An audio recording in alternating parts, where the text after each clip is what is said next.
Pour commencer, voilà ce que je vous dis. Aujourd'hui, la formation que je vous propose, qui s'appelle les principes fondamentaux de la gestion de projet, va vous permettre, vous qui assistez aujourd'hui à cette formation, d'acquérir des connaissances de base sur la méthodologie et les pratiques nécessaires à conduire un projet. Certains d'entre vous ont certainement déjà suivi une formation ou certains d'entre vous sont déjà en fonction en tant que chef de projet sans forcément avoir tous les outils qu'il faut. Donc aujourd'hui, vous allez peut-être en savoir un peu plus. Mais encore une fois, vers la fin, on vous réserve une surprise pour aller un peu plus loin. Aujourd'hui, au terme de notre formation, qui est censée durer à peu près 1 heure 15, vous allez apprendre et vous allez être en mesure de comprendre les bases nécessaires de la gestion de projet.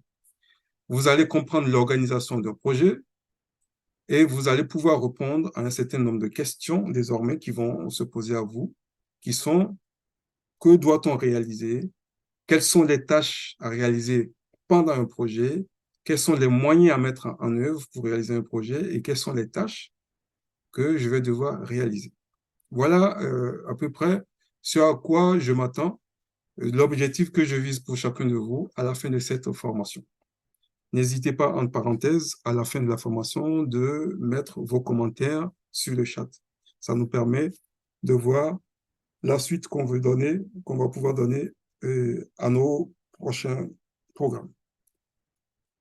Je continue de recevoir des sollicitations, donc je te laisse Maliki gérer.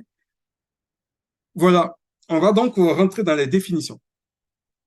Qu'est-ce que le management de projet? Alors, le management de projet, comprenez-le, c'est une approche ou une méthodologie qui est à suivre pour s'assurer que tous les travaux à faire, tout ce qu'il faut faire et tout ce qu'il faut réaliser pour créer un projet, un service ou un résultat sont au rendez-vous. D'accord? Euh, le management de projet permet d'adresser un certain nombre de points, à savoir la planification, euh, ce qu'on appelle aussi l'échéancier du projet, le budget du projet, c'est-à-dire les coûts qui sont associés au projet, le périmètre du projet, c'est-à-dire quel est la, oui, le périmètre, je ne vois pas l'autre mot, enfin en anglais on dit le scope. Quelle est l'ampleur de ce qu'on doit, la portée, la qualité de ce on doit fournir comme solution. Et le management de projet permet aussi de comprendre quelles sont les exigences du client à adresser. D'accord? Le management du projet donc, inclut l'identification des risques. Donc, au cours de la phase de management de projet, on adresse très rapidement une liste des risques éventuels du projet ou de la solution.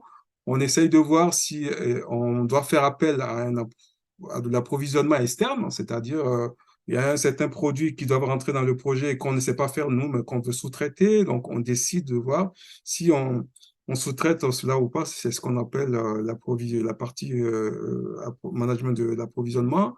Et le management de projet permet de répondre à des demandes de changement quand il y en a, parce que parfois, lors de l'avancement des projets, on réalise qu'il faut effectuer un changement.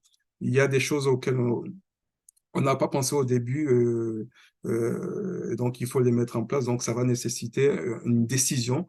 Donc, le management de projet permet d'adresser ce point-ci.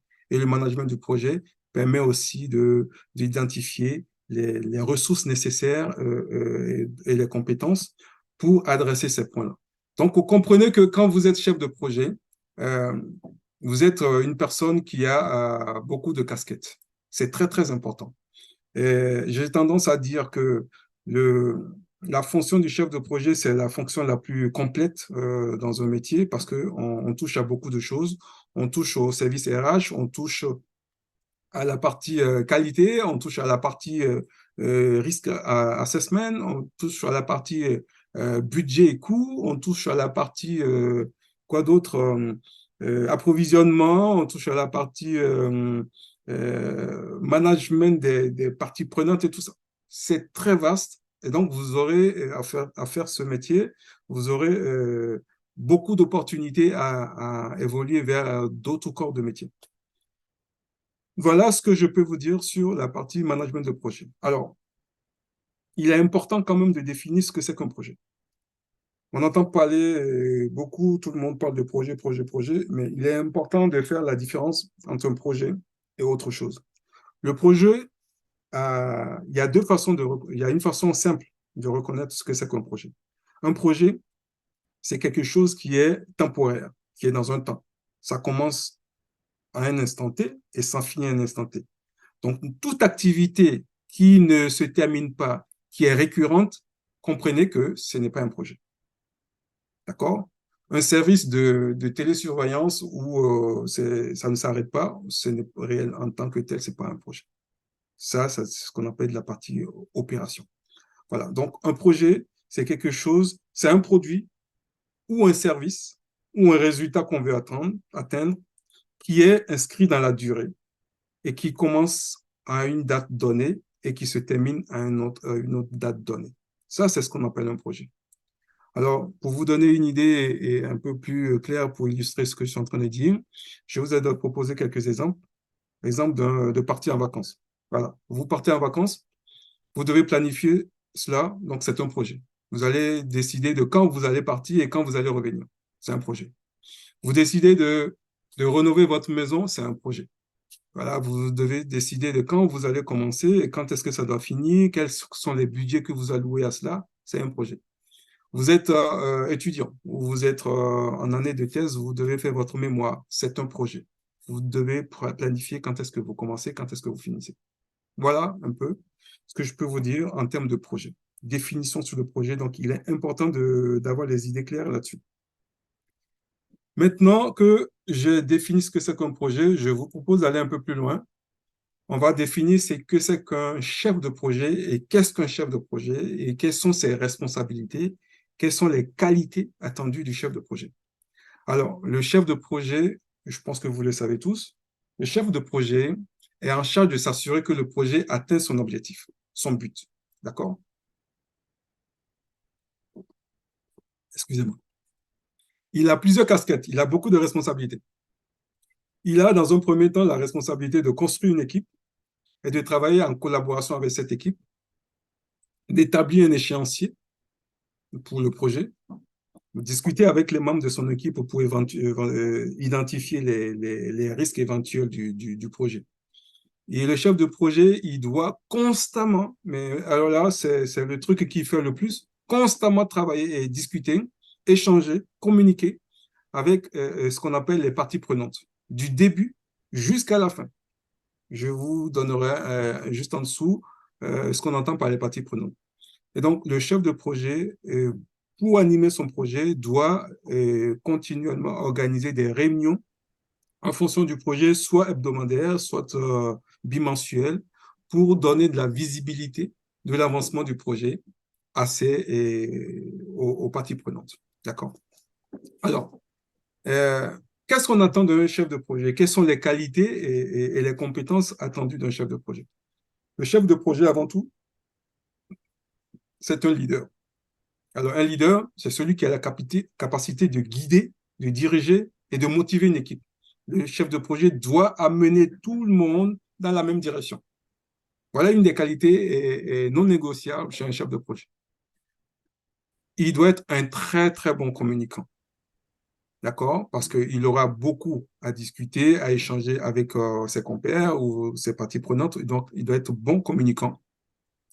Et il doit avoir des compétences interpersonnelles, donc de personnes calmes, qui n'est pas nerveux, qui ne s'énerve pas pour tout et pour rien, et qui est aussi négociateur. Vous allez comprendre un peu plus loin pourquoi la qualité d'un négociateur, d'un bon négociateur, est importante pour un chef de projet.